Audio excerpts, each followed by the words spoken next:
তো আল্লাহর আত্মমর্যাদায় আঘাত লাগে শিরক করলে, যার জন্য তিনি বলছেন হাদিসে কুদসি, আদমের ছেলে মেয়েরা শুনে রেখো, তুমি যেভাবে ডাকো আমি সেভাবে থাকি। মা দাউতানি ওরা যাউতানি, তুমি যেভাবে ডাকো আমি সেভাবে থাকি। তুমি যেভাবে আশা পোষণ করো সেভাবে পূর্ণ করে থাকি। তুমি যেভাবে আশা পোষণ করো সেভাবে পূর্ণ করে থাকি। ক্ষমা চাইলে ক্ষমা করে দিই, পরোয়া করি না তুমি কত বড় পাপী। আমি পরোয়া করি না তুমি কত বড় পাপী। আদমের ছেলে মেয়ে শোনো, তোমার পাপ বেশি হতে হতে যদি আকাশে লেগে যায় পাপ আর পাপ, তুমি যদি আমার কাছে ক্ষমা চাও তাহলে আমি ক্ষমা করে দিই। আমি পরোয়া করি না তুমি কত বড় পাপী। তুমি যেভাবে ডাকো আমি সেভাবে থাকি। তুমি যেভাবে আশা পোষণ করো সেভাবে পূর্ণ করে থাকি। আদমের ছেলে মেয়ে শোনো, বিচারের মাঠে যখন আসবা আকাশ জমিন পরিমাণ পাপ নিয়ে, তখন আমি আল্লাহ এই পরিমাণ ক্ষমা নিয়ে আসবো বিচারের মাঠে। বিচারের মাঠে তোমার যেই পরিমাণ পাপ আমার সেই পরিমাণ ক্ষমা, তোমার যেই পরিমাণ পাপ আমার সেই পরিমাণ ক্ষমা। আদমের ছেলে মেয়ে শোনো, বিচারের মাঠে তোমার পাপ যত আমার ক্ষমা তত, তোমার পাপ যত আমার ক্ষমা তত। যদি শিরক না থাকে, শিরক থাকলে হবে না। আমার আত্মমর্যাদায় আঘাত লাগে শিরক করলে, কাজেই শিরকের পাপ বিচারের মাঠে আমি ক্ষমা করব না। সম্মানিত দিনী ভাই বোন, পৃথিবীর মানুষ, আল্লাহর সাথে সদাচরণ করো, শিরক করো না। আরে দিবস মানলে তো মক্কা বিজয়ের দিন মানতাম, আর শহীদ মিনার তৈরি করলে তো হামজার শহীদ মিনার তৈরি করতাম। হামজা রাজা, আল্লাহ রসুল বলছেন সাইয়্যিদুশ শুহাদা হামজা ইবনে আব্দুল মুত্তালিব, আদম থেকে নিয়ে কিয়ামত পর্যন্ত যত মানুষ শহীদ হয়েছে, যত মানুষ হবে, সবার চেয়ে বড় শহীদ হলেন হামজা রাদিয়াল্লাহু তাআলা। একেবারে গোটা পৃথিবী জুড়ে সবচেয়ে বড় শহীদ কে? হামজা রাদিয়াল্লাহু তাআলা। শহীদ মিনার তৈরি, এই ছেলে, ওই ছেলেটা পাশ দিয়ে হাঁটছে কেন? তোমরা যে পাশ দিয়ে হেঁটে চলে যাচ্ছে আপনারা দেখছেন কেন? ওকে বসতে বলেন, কয়েক মিনিট বসতে বলেন। কোনো কাজ আমাকে দয়া করে দেখাবেন না। সম্মানিত দিনী ভাই বোন, অবিল ওয়ালিদাইনি ইহসানা, পিতা মাতার সাথে ভালো আচরণ করো। একদিন মা ছিল, একদিন আপনি ছিলেন মায়ের কোলে, এখন মা হলেন আপনার কোলে। দুইটার পার্থক্য আছে। যেদিন আপনি ছিলেন মায়ের কোলে, সেদিন বারবার পেশাব করছিলেন, তখন মা একটু আদর করে বলছিল, এই অত পেশাব করিস কেন রে, আব্বু এত পেশাব করো কেন, এটা আদর ছিল। কিন্তু মা এখন বিছানে বারবার পেশাব করছে, সম্মান দেখে এত এভাবে বলা যাবে না, আম্মু এভাবে পেশাব করলে তো খুব কঠিন হবে, এই ভাষা চলবে না। কাপড় বদলাবা তুমি, পেশাব করাবা তুমি, গোসল দিয়ে দিবা তুমি, কাঁধে করে মেডিকেল নিয়ে যাবা তুমি, গাও হাত মুছিয়ে দেবা তুমি। একদিন তুমি ছিলে তোমার মায়ের কোলে, এখন তোমার মা তোমার কোলে, সব খিদমত তুমি করবা। তোমার বউ নাও করতে পারে, তোমার বোনেরা শ্বশুর বাড়ি চলে গেছে, কে দেখবে? তুমি দেখবা। আর তোমার মা যা বলে সবই উল্টা, সব তোমার বিরুদ্ধে বলে। দেখি তুমি কেমনে তোমার মাকে মানো। ঘুম থেকে উঠে দেখছো যে আমার মায়ের চেয়ে খারাপ মানুষ দুনিয়াতে কেউ নেই।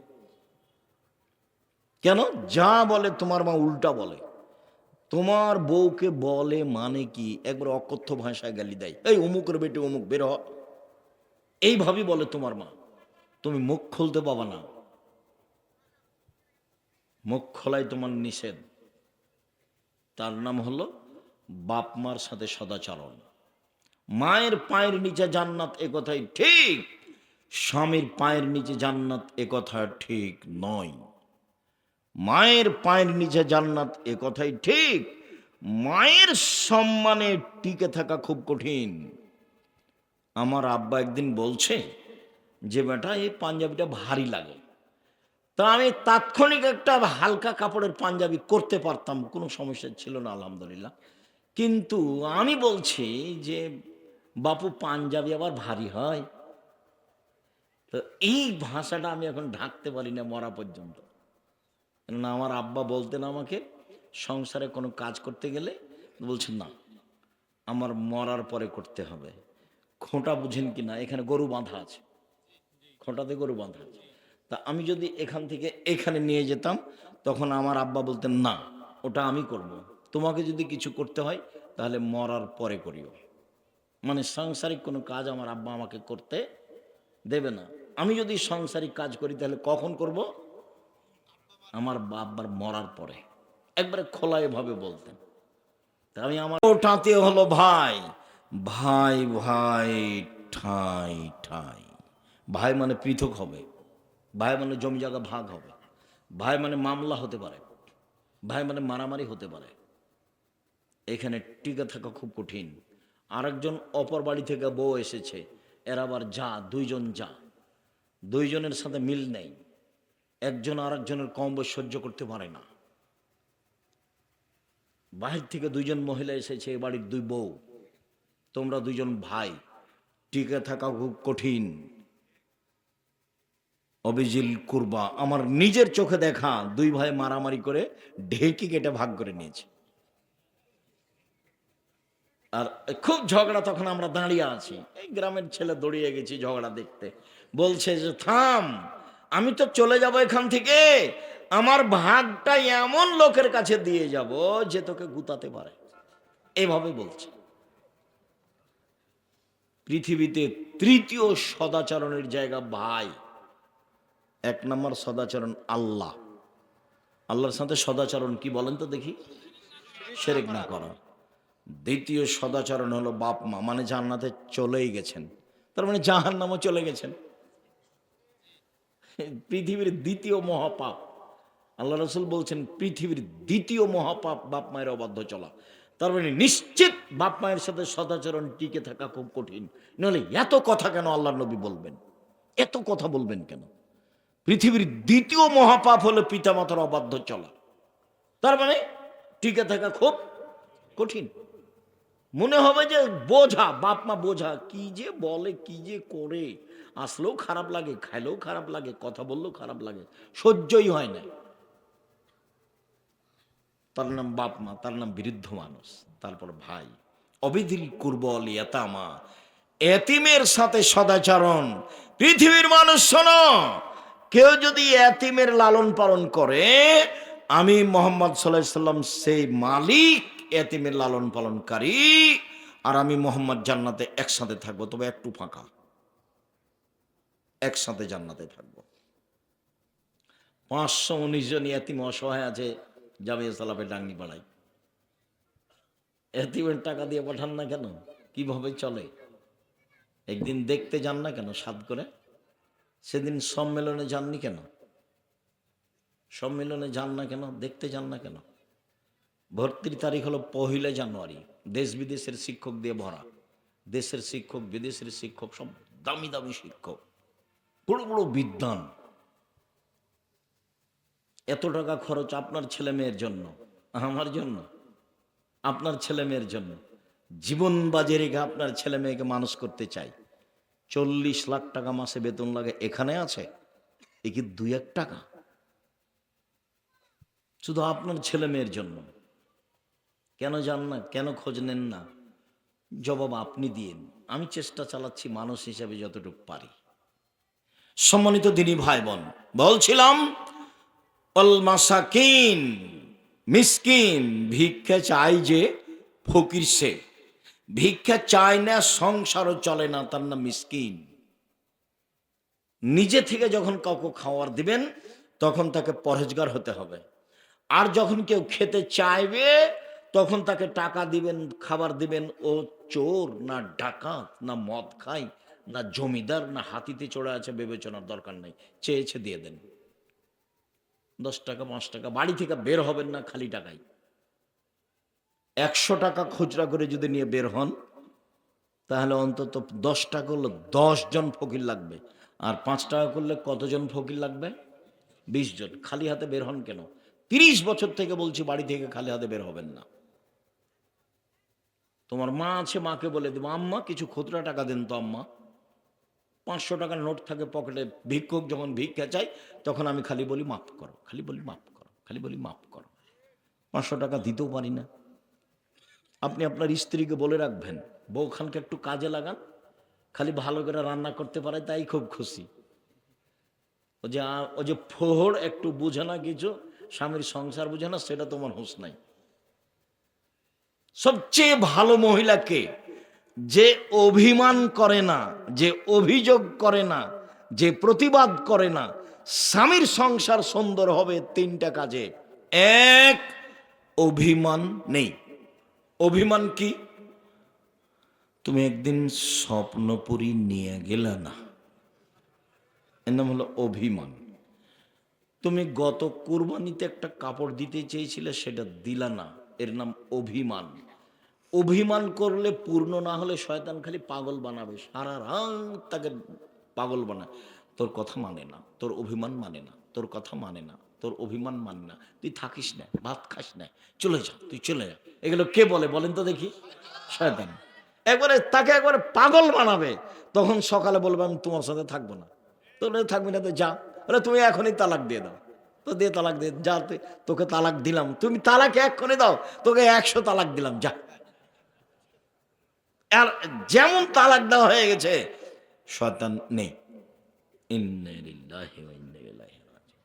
এখন ছেলে মেয়ে যে 3টে, এখন কিন্তু আর শয়তান নেই। জিজ্ঞাসা করে দেখেন যারা তালাক দেয়, ভুলে বলবেন না বউকে 2টা গালি দেন, মারেন, মুখ দিয়ে তালাক শব্দ ব্যবহার করবেন না, নিরুপায় হয়ে। তাছাড়া তালাক শব্দ ব্যবহার করবেন না। বেগুন তুলে খেলে গাছটা আছে, আর মোলা গাছ তুললেই গাছটাই শেষ। তালাক মুক্তে ব্যবহার করবেন না। নিরুপায় সেটা ভিন্ন কথা। ধীর স্থির চিন্তা ভাবনা করে বাপ মায়ের সাথে পরামর্শ করে মাথা গরম করবেন না। কেন? জিদ্দ হন না, জিদ্দ না, হাজল হন না, জিদ্দুন। তৎ করে বললো তালাক, মজাক করে বললো তালাক, হাসতে হাসতে বললো তালাক, তালাক তালাকই। এই জন্য মুখ দিয়ে উচ্চারণ করবেন না। প্রয়োজনে 2টা বকা দিবেন, প্রয়োজনে 2টা মারবেন, কিন্তু তালাক ব্যবহার করবেন না সহজে। তালাক হুমসি খেলে বলবেন, তালাক কত সহজ। সম্মানিত দিনী ভাই বোন, বলছিলাম প্রতিবেশী মিসকিন অল জারে দিল কুরবা অল জারিল জুনুব, নিকট প্রতিবেশীর সাথে সদাচরণ খুব কঠিন, দূর প্রতিবেশীর সাথে সদাচরণ। মুহাম্মদ সাল্লাল্লাহু আলাইহি ওয়াসাল্লাম বলেন 4টা জিনিস আছে যার, ইহকাল আছে তার, পরকাল আছে তার। 4টা জিনিস আছে যার, জান্নাত আছে তার, ইহকাল আছে তার, পরকাল আছে তার, সুখময় জীবন তার। 1, আল জারুস সালেহ, ভালো প্রতিবেশী। 2, অল মারাতুস সালেহা, ভালো স্ত্রী। 3, আল মার্কাবুল হানি, একটা ভালো গাড়ি, সাইকেল, চেন পড়ে না, খালি চেন পড়ে যায়, খালি চেন পড়ে যায়, এটা ভালো না। 4, অল বাইতুল ওয়াসে, প্রশস্ত ঘর, অন্তত মেহমান থাকা ঘরটা বড় করবেন। 4 জন 5 জন 10 জন যেন মেহমান বসতে পারে। চেয়ারম্যান মেম্বাররা বেশ বড় করে মানুষ বসার জায়গা করে, ওইরকম আপনারা করবেন। মেহমানকে খাওয়াতে হবে। আজকে বলে দিবেন মাকে, আম্মা চিন্তা করবেন না, ভাগ্নে আমার খাবে, ভাগ্নি আমার খাবে, বোনেরা আমার খাবে, দুলা ভাই আমার খাবে, আমার বাপের যত আত্মীয় স্বজন আছে সব আমার বাড়াইতে খাবে, আমার মায়ের আপনার যত আত্মীয় স্বজন আছে সব আমার কাছে খাবে। এখন যত লোক আমার বাড়িতে খাবে সবার রুজি আল্লাহ আমার হাত দিয়ে দিবেন, অতএব আমার বাড়িতে বরকত বেশি হয়ে যাবে। তোমার মা বৃদ্ধা হয়ে গেছে তবুও ভিন্ন করে খাই কেন জানো? তোমার স্ত্রী তোমার মায়ের নাতি দেখলেই মন খারাপ, তোমার মায়ের ছেলের ঘরের মেয়ে দেখলেই মন খারাপ, আত্মীয় স্বজন দেখলেই মন খারাপ। তো তোমার বউ যদি খালি সারাদিনই মন খারাপ করে, তাহলে তোমার মা কেমনে তোমার সাথে থাকবে? তখন নিরুপায় বলছে, থাকো বৌমা, তোমরা অল্প করে রান্না করে খায়া থাকো, আমি আমার নাতি আসলে, আত্মীয় স্বজন আসলে আমাকে এই বৃদ্ধ অবস্থায় রান্নায় করাই লাগবে। কথা বুঝতে পারেননি? কেন তোমার মা রান্না করতে যাবে? মাকে ভাগ করেছো কেন? তোমার বউ কখন খাবার দেয় না দেয়, ভাগ কিসের? তোমার মা তোমার কাছে খাবে, খালি দিন রাত বলবো আম্মা আপনি আমার কাছে খান। কোথায় যাচ্ছেন আপনি? আমার কাছে খান। ভাগনা ভাগ্নি আমার কাছে খাবে, বোনেরা আমার কাছে খাবে, আমার বাপ মায়ের যত আত্মীয় স্বজন আছে সব আমার কাছে খাবে। রুজি কে দিবে? আল্লাহ দিবে। আপনি খালি বলে দেখেন, বরকত এমনিতেই হবে, হবে, কেউ বরকত ঠেকাতে পারবে না। দূর প্রতিবেশী, নিকট প্রতিবেশী, এরপরে সাহেব বিল জামবে, চলার সাথী। রাস্তাঘাটে চলার সময় মুখ খারাপ করতে হবে না। দেখেন না, গাড়িতে উঠলেই কন্ট্রাক্টর আর ওই প্যাসেঞ্জারের সাথে কত হুড়াহুড়ি, 2 টাকা নিয়ে। আর ভ্যানের তো আপনি দেখেছেন, আপনার রিক্সাটা আর একজনের রিক্সার সাথে লেগে গেছে, এই যে গালি দিল, বগুড়ার গাইবান্ধার ভাষায়, নাটোরের ভাষায় যে দিল, তারপর এটা একটু পরে আরেকজনের সাথে লেগে গেছে, তখন ও আবার একে দিল। এই আচরণ ত্যাগ করতে হবে, সদাচরণ। আল্লাহ বলছেন, শুনুন, রাসূল সাল্লাল্লাহু আলাইহি ওয়াসাল্লাম বলছেন, আউয়াল খাসমানি ইয়াউমাল কিয়ামাল জারান, বিচারের মাঠে প্রথম বিচার হবে 2 প্রতিবেশীর। আব্দুর রাজ্জাক সাহেব, থামেন থামেন থামেন, আপনার বক্তব্য অবগত হয়েছি। প্রথমে বিচার হবে সালাতের, নামাজের। আজকে যে বলছেন 2 প্রতিবেশীর, জি, সালাত হলো কার হক? আল্লাহর। আল্লাহর হকে প্রথম বিচার হবে কিসের? সালাতের। আর প্রতিবেশীর হক, গন্ডগোল হইচই মারামারি, এগুলো কার হক? মানুষের, প্রতিবেশীর হক। এটা আল্লাহর কেন হবে? এই ছেলে, হ্যাঁ, বান্দার হক। কি বুঝলে তুমি? প্রতিবেশীকে গালি দাও। 2 ভাই 2 প্রতিবেশী 2 দল করে। এই এক ভাই ওর স্ত্রীর সাথে গল্প করছে, থাম, সকালে কেমন করে তুই বের হইস, তোর রাস্তা বন্ধ করে দেবো। তখন কাঁটা দেখে দিয়েছে, ওর বাপ ভাগ করে দিয়েছে, ওদিক ওর ছোট ভাইয়ের, এদিকের। তাকে আসতে হবে কোন ভাগ দিয়ে? ওর ভাইয়ের জমি দিয়ে আসতে হবে। তখন সকালে উঠে কি করেছে? কালা মেরে দিয়েছে। দল করো না, বুঝেছো? দল সংগঠন করো না। এগুলো হলো পশু প্রাণীর জীবন, গরু ছাগলের জীবন, কুকুর শ্রীগুলোর জীবন, হায়ানার জীবন। দিন মজুরি করে খাও, ভালো। চাকরি করো, ভালো। ব্যবসা করো, ভালো। আরেকটা পথ আছে, সেটা জায়েজ তবে ভালো নয়, সেটা হলো ভিক্ষা করা। এটা উপার্জন, ভিক্ষা করা উপার্জন, কিন্তু এটা পছন্দ নয়। এসব পথে আসেন। আর হাটে বাজারে যাবেন, দোকানে যাবেন, আসসালামু আলাইকুম, আহমদ লবণ আছে? জি আছে, 1 কেজি লবণ দাও। আহমদ মরিচ আছে? জি আছে, 200 কাঁচা মরিচ দাও। নেওয়া হয়েছে টাকা, আসসালামু আলাইকুম, গেলাম। এর চেয়ে বেশি দাঁড়াবেন না এতে, দোকানপাটে মাতাব্বরি করবেন না। দোকানের সামনে বসে এই যে গল্প, গাঁজাখুরি, বদনাম, গীবাত, ল্যাংটা মেয়ে দেখা, এসব নোংরা আচরণ ত্যাগ করতে। বক্তব্যের সাথে মুনাফিকি করবেন না। বক্তব্যের সাথে মুনাফিকি করে নিজেকে সফল মনে করিয়েন না। একরাহুল কালামাবাদ আলী শাহে, একরাহুম নাও কাবুল আলী শাহে। আল্লাহর নবী এশার সালাতের পরে কথা বলা ঘৃণা করতেন। এশার সালাতের পরে কথা বলা ঘৃণা করতেন। এশার সালাতের পূর্বে ঘুমিয়ে যাওয়া ঘৃণা করতেন। বুখারী মুসলিম। এশার সালাতের পূর্বে ঘুমিয়ে যাওয়া ঘৃণা করতেন। আচরণ নবীরটা নিতে হবে, পশু প্রাণী নিয়ে কোনো লাভ নেই। তোমার মাই তোমাকে খাবার দেয়, তুমি আর একজনের সাথে গল্প করো কেন? পড়ো, ঘুমিয়ে যাও। রাত 10টায় ঘুমিয়ে যাবেন। যারা পড়ো ছেলেরা, তোমরা 10টায় ঘুমিয়ে যাও, 2টায় উঠো, বাকি টাইম পড়ো, তাহলে পড়া বেশি মুখস্থ হবে। 10টায় ঘুমিয়ে যাও, রাত 2টা 3টায় উঠো, অজু করে 2 রাকাত সালাত আদায় করে পড়তে বসো। তুমি ফজর পর্যন্ত 5টা 5:30 পর্যন্ত পড়ো, অন্তত 8 ঘন্টার সমান পড়তে পারবা। তখন থেকে মস্তিষ্ক ঠান্ডা, পরিবেশ থেকে নিরিবিলি। 10টার সময় ঘুমিয়ে যাবো, বাড়িতে কারফিউ জারি থাকবে, 44 ধারা জারি, প্রেসিডেন্ট আইয়ুবের, কেউ কথা বলতে পারবে না। টিভি তো বহু দূরের কথা, কোনো গল্প নেই। মোবাইল ব্যবহার হবে না। মোবাইল দিয়ে বাড়িকে জেনাই সয়লাভ করো না। সম্মানিত দিনী ভাই বোন, শুনুন, রাসূল সাল্লাল্লাহু আলাইহি সাল্লাম বলছেন, শোনো পৃথিবীর মানুষ, প্রতিবেশী যদি তোমার দেওয়ালে একটা কাঁটা গেড়ে রশি লাগিয়ে কাপড়টা শুকাতে চাই, তাহলে তুমি বলো না, কাঁটা গাড়িও না, আমার দেওয়ালটার ক্ষতি হয়ে গেল, দেওয়ালটার ক্ষতি হয়ে গেল, সাবধান, বলতে পাবা না। আল্লাহ রসুল বলছেন নিষেধ করতে পাবা না প্রতিবেশীকে একটা কাঁটা গেড়ে দিতে। একবারে এইভাবেই এসেছে হাদিস। প্রতিবেশী একটা চাল উঠে ওখানে নিচে রান্না করতে চাচ্ছে, প্রাচীরটা আপনার, আপনি তখন বলছেন না না না না, খালি হয়ে যাবে, খালি হয়ে যাবে, কালি সহ কবরে যায়। এই চরিত্রই খারাপ, এই আচরণই খারাপ, সদাচরণ জানে না প্রতিবেশী কাকে বলে। প্রতিবেশীর সাথে এইভাবে থাকতে হবে, খালি মারামারি, খালি গন্ডগোল, খালি হইচই। আমাকে বলছে আমাদের এলাকার দেবীনগরের চেয়ারম্যান হলো আমার ক্লাস ফ্রেন্ড, শেষের দিকে বসতো।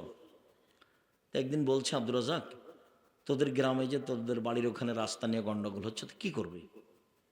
তুই এক কাজ করিস চেয়ারম্যান, তুই আমাদের বাড়ির সামনে যখন রাস্তাটা যাবে না, তখন আমাদের বাড়ির ভিতর এইভাবে ঢুকে যাবে, দিয়ে আবার এইভাবে আসবে, দেখি কে কিছু বলে নাকি। কোনো সমস্যা নেই, রাস্তা দিয়ে যেতে আমাদের বাড়ি যখন জমির উপরে যাবে তখন এভাবে চলে যাবে, আবার এভাবে আস, তারপর যাবি। তুই যে এভাবে বলছিস কেন? বলে কোনো সমস্যা নেই, সেই জন্য। তারপরেও যদি মনে করিস যে তাহলে কি করতে হবে, এই যে যারা দায়িত্ব পালন করে অমুক মেম্বার, তাকে জিজ্ঞাসা করিস, যেভাবে হবে সেভাবে করিস। কেন তুই আসবি না? বলে এইসব সামাজিক কথা নিয়ে আমরা চাই না, ও পাতাই তো পড়ি না। প্রতিবেশীর সঙ্গে গন্ডগোল, আমি জীবনে কোনোদিন মানুষের প্রতিশোধই নিইনি। যার যা মনে লাগে সে সুন্দর করে গালি দিয়ে নেয়, মন ভরে, বদনাম করে নাই, কোনোদিন প্রতিবাদ করার প্রয়োজন মনে করিনি। যা মন যা লাগে বলুক, যা করার লাগে করুক, প্রতিশোধনই না, প্রতিবাদও যায় না, প্রতিশোধনই না, প্রতিবাদও যায় না, ওর পিছনে পড়ি না, বদনাম করি না। মাথাতে ওকে তো আমি বড় মনেই করিনি, তো আমি কি দিয়ে তার বদনাম করব? ওতে আগে চলে গেল, ওটা তো আমার মাথাতেই নাই, তা আমি তার বদনাম করব কি দিয়ে? আমি তো হিসাবই রাখিনি, ধর্তব্যই রাখিনি, তো কেন তার দিন আমি বদনাম করব? তার পিছনে পড়া আমার প্রয়োজনই নেই।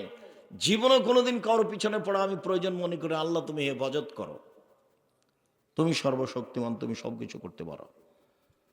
দেখো ছেলেরা, তোমরা দেখো, এইভাবে হুড়াহুড়ি করে মানুষের কাছে জোর করে চাঁদা আদায় করে জাতির জন্য বোঝা হয়ে কি করবা?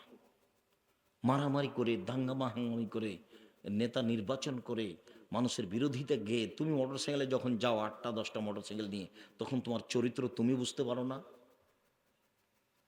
তোমার মুখের উপরে কেউ আসলে তুমি তাকে মারবা, এটা কি? তুমি কি দেখাতে চাচ্ছ? তুমি কি মুসলিম সেনাপতি? তুমি কি খালিদ বিন ওয়ালিদ? তুমি কি হিন্দুর বিরুদ্ধে লড়েছ? তুমি কি ইহুদি খ্রিস্টানের বিরুদ্ধে লড়েছ? তুমি কি দেখাতে চাচ্ছ? কিসের সদাচরণ এগুলো? সম্মানিত দিনী ভাই বোন, রাসূল সাল্লাল্লাহু আলাইহি সাল্লাম বলছেন, সে ব্যক্তি মোমেন নয় যার প্রতিবেশী খেয়ে আছে কি না খেয়ে আছে খোঁজ নেয় না। আয়েশা রাদিয়াল্লাহু তাআলা আনহা বলেন, আল্লাহর নবী বলছেন যে জিবরাইল এসে খালি বলে প্রতিবেশীর সাথে সদাচরণ করেন। জিবরাইল এসে খালি বলে সদাচরণ করেন প্রতিবেশীর সাথে। জিবরাইল এসে আমাকে বলে প্রতিবেশীর সাথে সদাচরণ করেন। তখন আমার মনে হলো যে কবে মনে হয় জিবরাইল এসে বলবেন প্রতিবেশীকে জমি ভাগ করে দাও। এইভাবে বুখারী মুসলিমের হাদিস এসেছে। কেমনে প্রতিবেশীর সাথে টিকবেন? মাওলানা সাহেব আরো চলতে পারে না। আমাদের জিজ্ঞাসা করে দেখেন, আমাদের বছর বছর কথা হয় না, বছর বছর কথা হয় না, কি যে করি আমি বুঝতে পারি না। আমি খালি বলছি আপনারা আসেন না জামিয়া সালাফে, আমাকে ডাকেন, এখনই ডাকেন, এখনই চলে যাব। আর আমাকে কোনো লোক দিয়ে ডাকা লাগবে না, মুচি মেথর মেথর এসে বলবে আব্দুর রাজ্জাক সাহেব আপনাকে ডাকছে, ঠিক আছে চলে। নিজের ব্যক্তিত্ব দিয়ে 1 মিনিট বাঁচতে আমি রাজি নই, যেমন মাস্ক পরে বাঁচতে আমি রাজি নই। নিজের ব্যক্তিত্ব দিয়ে 1 মিনিট বাঁচতে রাজি নই। ব্যক্তিত্ব বলে আমার কোনো জিনিসই নেই। ভ্যানও যা, গাড়ি তো তা, পায়ে হেঁটো তাই, সমান আছে আলহামদুলিল্লাহ। ব্যক্তিত্বের আমি 0 দাম দিতে রাজি নই। আপনি আমাকে দাওয়াত দিয়েছেন, আপনি 16 আইটেমে ভর্তা আর 32 আইটেমে তরকারি, এতে সাভারে ঢাকায় কত আইটেমে, 16 আইটেমে ভর্তা আর 32 আইটেমের তরকারি। আচ্ছা ও করেছে এটা, আপনি কালকে নিয়ে যান বেগুন ভাত, বেগুন ভর্তা, আর কিচ্ছু নাই, বা লবণ মরিচ পরীক্ষা করে দেখেন, আমার কাছে কোনো ভারী নাই এটা।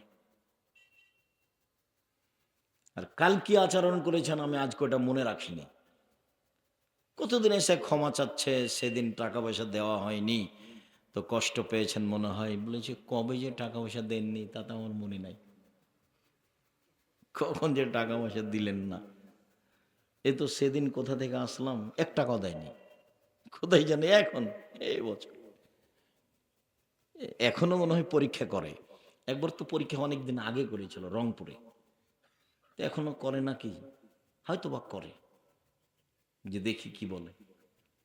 তখন তো পয়সা পাতি হাতে তেমন ছিল না, যদি যে এখনো কোনো পয়সা পাতি ওভাবে আমরা ইনকাম করি না, বাস জামিয়া সালাফে আল্লাহ দেউলিয়া, দেউলিয়া। সম্মানিত দিনী ভাই বোন, বলছিলাম রাসূল সাল্লাল্লাহু আলাইহি সাল্লামকে একজন এসে বলছে, আল্লাহ নবী আমি কিভাবে বুঝবো যে আমি ভালো মানুষ, কাইফা আলামানি আহসান্ত আসাত, আমি কিভাবে বুঝবো যে আমি ভালো মানুষ। তখন আল্লাহ রাসূল বলছেন, এই যা সামিতা মিন জিরানাকা ইয়াকুনা হাসানা ফাকাদ হাসানতা, আরে শোনো, প্রতিবেশী যখন তোমাকে বলবে ভালো তখন তুমি ভালো, ওয়া সামিতা মিনহুম আসাতা ফাকাদ আসাতা, আর যখন প্রতিবেশী থেকে তুমি শুনবে খারাপ তখন তুমি খারাপ। নেন এবার, আমি ভালো এটা কার উপরে নির্ভর করছে, প্রতিবেশী। এই ভাষা কিন্তু আমার নয়, এগুলো মোহাম্মদ সাল্লাল্লাহু আলাইহি ওয়াসাল্লাম বলেছেন। সে জিজ্ঞাসা করছে, আল্লাহ রাসূল আমি যে ভালো মানুষ এটা আমি কি দিয়ে বুঝবো? বলে কি দিয়ে বুঝবা, প্রতিবেশী যেদিন তোমাকে বলবে ভালো সেদিন তুমি ভালো, প্রতিবেশী যেদিন তোমাকে বলবে খারাপ সেদিন তুমি খারাপ। একজন সাহাবী বলছেন, আল্লাহ রাসূল ইন্না ফুলানা তাদুজগর মিন কাসরাতে সলাতে হসামে সাদাকাতে গায়রনা তুজি জিরানাহা, অমুক মহিলা বেশি বেশি দান করে, বেশি বেশি সলাত আদায় করে, বেশি বেশি সিয়াম পালন করে, তবে মুখ দিয়ে মানুষকে কষ্ট দেয়। আল্লাহ রাসূল বলছেন হে ফিন্নার, ও জাহান্নামে যাবে। মুখ দিয়ে যে কষ্ট দেয় সে জাহান্নামে যাবে, তাহাজ্জুদ পড়লেও যাবে, হজ করলেও যাবে, উমরা করলেও যাবে, 5 ওয়াক্ত সালাত আদায় করলেও যাবে, সিয়াম পালন করলেও যাবে। মুখ খারাপ যার সে জান্নাতে যাবে না, এই যে সহিহ হাদিস। মুখ বন্ধ রাখবেন। রাসূলকে জিজ্ঞাসা করা হলো বাঁচার পথ কি? তখন আল্লাহ রাসূল বললেন বাঁচার পথ 3টা। 1, মুখ বন্ধ রেখো। 2, জরুরি প্রয়োজন ছাড়া বাড়ির বাইরে যাবা না। 3, পাপের জন্য কাঁদো, বাস জান্নাতে চলে যাবা। একদা আল্লাহ রাসূল বলছেন কাইফা কুমাবে জামানিন, যুগের কি হবে তোমাদের কি হবে, যুগের কি হবে তোমাদের কি হবে, যেদিন সমাজের সবাই আগাছা হবে, কোনো মানুষই থাকবে না, পশু প্রাণীর মতো হবে সবাই, সেদিন তোমাদের কি হবে, যুগের কি হবে। বলেন কি করতে হবে তাহলে? তখন আল্লাহ রাসূল বলছেন হ্যাঁ, 1, মুখ বন্ধ রেখো। 2, বাড়িতে থেকো। 3, ভালোটা গ্রহণ করিও, মন্দটা ছেড়ে দিও। তখন সাহাবী বলছেন আচ্ছা ঠিক আছে, বাড়িতে থাকলাম, কিন্তু হইচয়ের সময়তে দলাদলির সময়তে ও যদি আমাকে বাড়িতে এসে মারে তাহলে কি করব? কথা কি বুঝতে পেরেছেন? আবার বলবো, আবার বলি, এই ছেলে কাছাকাছি চলে এসেছি, খেয়াল করো তো, বুঝতে পারো কিনা। আল্লাহ রাসূল বলছেন তোমাদের কি হবে, যুগের কি হবে, তোমাদের কি হবে, যুগের কি হবে। সবাই যখন আগাছা হবে, সমাজে কেউ ভালো মানুষ থাকবে না, খালি মারামারি করবে, হইচই করবে, সেদিন তোমাদের কি হবে, যুগের কি হবে। তখন সাহাবীগণ বলছেন বলেন তাহলে কি করব আমরা, আপনি বলেন। তখন উত্তরে আল্লাহ রাসূল বলছেন মুখ বন্ধ রেখো। 2, বাড়িতে থেকো, মুখ খুলবো না, বাড়িতে থাকবা, বাইরে যাবা না। তখন সাহাবীগণ বলছেন ঠিক আছে, মুখ বন্ধ রাখলাম, বাড়িতে থাকলাম, তো হইচয়ের সময়তে কেউ যদি বাড়িতে ঢুকে মারে আমাকে তাহলে কি করব?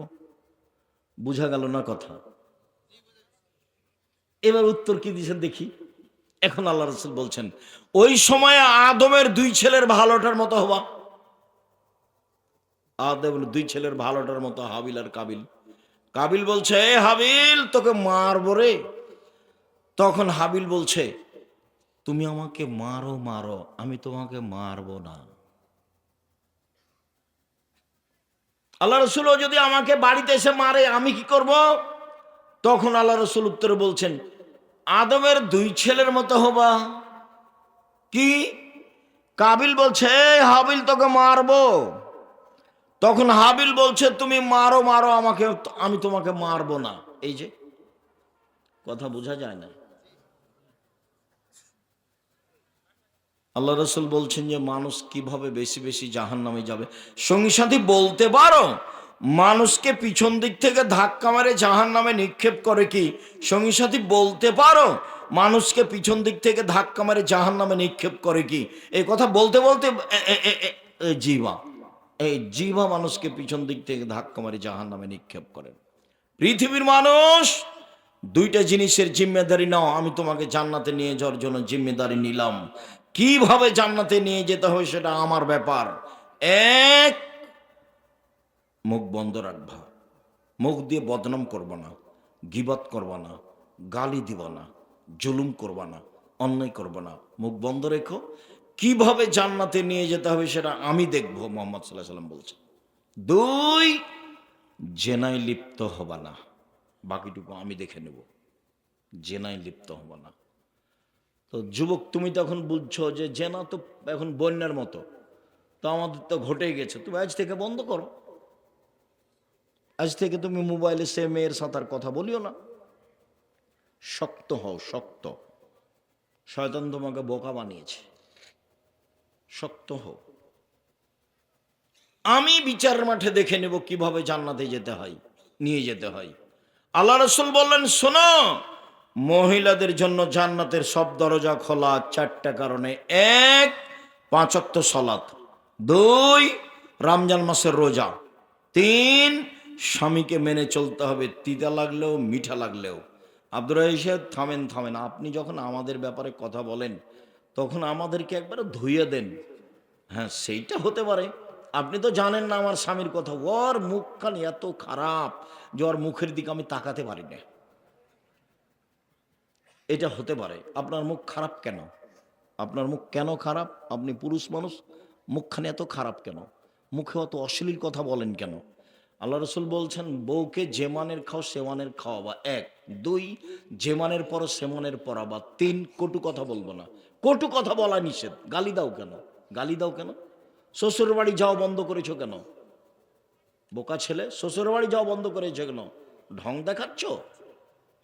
তোমাকে শ্বশুর কি দিতে চেয়েছিল, দেয়নি, সে কথা তুমি রাগ করে বসে আছো। তোমার স্বভাব কেন অত খারাপ? তুমি লুঙ্গি কিনা দাও তোমার শ্বশুরকে, কাজ করে খাও। যৌতুক নিয়েছো কেন? সন্ধ্যা হতে হতে টাকা ফেরত দিবা। ভিক্ষা করে খাওয়া, শ্বশুরের কাছে যৌতুক নিবা না। চার, বউকে মারতে পাবা না। পাঁচ, নিজের বাড়ি ছাড়া বউকে কোথাও যেতে দিবা না। নানির বাড়ি, খালার বাড়ি, দাদির বাড়ি, বাপের বাড়ি, মায়ের বাড়ি যাওয়া বন্ধ। জরুরি প্রয়োজনে গেলে সাথে যাবা। বিবাহের বাড়ি যাওয়া টোটালেই নিষেধ। হাট বাজারের তো কোনো প্রশ্নই আসে না। আমাদের বাসা থেকে কোনোদিন জীবনে হাট বাজারে যায় না। আমরা মরে গেছি। আমার 16 বছর ছাত্র জীবন, 35 বছর শিক্ষক জীবন চলছে, আমি কোনোদিন চায়ের স্টলে বসিনি। মরে গেছি নাকি? বেঁচে আছি তো। এই তোমার সামনে বেঁচে আছি, এটা আলহামদুলিল্লাহ। কোনোদিন যাইনি, বসিনি। আমার মা বলতেন, আব্বু, আব্বু তো বলতে জানো, বেটা শোন, এক, দোকানে বসিও না। দুই, বন্ধুতালি করো না। তিন, প্রাইভেট পড়ায়ও না। চার, দাওয়াত খায়ও না। আমার মা পিছে পিছে হাঁটতেন আর এভাবে বলতেন, এক, দোকানে বসিও না। দুই, প্রাইভেট পড়ায়ও না। তিন, বন্ধুতালি করো না। চার, দাওয়াত খায়ও না। আমার মা পিছে পিছে হাঁটতেন আর এভাবে বলতেন। সম্মানিত দিনী ভাই বোন, মুখ কন্ট্রোলে রাখবেন। বাস চারটা জিনিস করলে মহিলারা জান্নাতে চলে যাবে। এক, 5 ওয়াক্ত সালাত। দুই, রমজান মাসের সিয়াম রোজা। তিন, স্বামীকে মেনে চলতে হবে, তিতা লাগলেও মিঠা লাগলেও। চার, জেনায় লিপ্ত হওয়া যাবে না, তাহলে জান্নাতের সব দরজা খোলা। সবটি খোলা, যেটাতে ইচ্ছে সেটাতেই ঢুকবে। চারটে, সবার জন্য জান্নাতের সব দরজা খোলা। কখন? যখন অজু করার পরে বলবে আশহাদু আল্লাহ ইলাহা ইল্লাল্লাহু ওয়াহদাহু লা শারীকা লাহু ওয়া আশহাদু আন্না মুহাম্মাদান আবদুহু ওয়া রাসূলুহু, আপনার জন্য জান্নাতের দরজা খোলা। খেয়াল করে বলতে হবে অজু করার পরে। সম্মানিত দিনী ভাই বোন, বিস্তারিত আলোচনা সদাচরণ দেখতে হবে। আজকের মতো এ পর্যন্ত বলেই আমাদের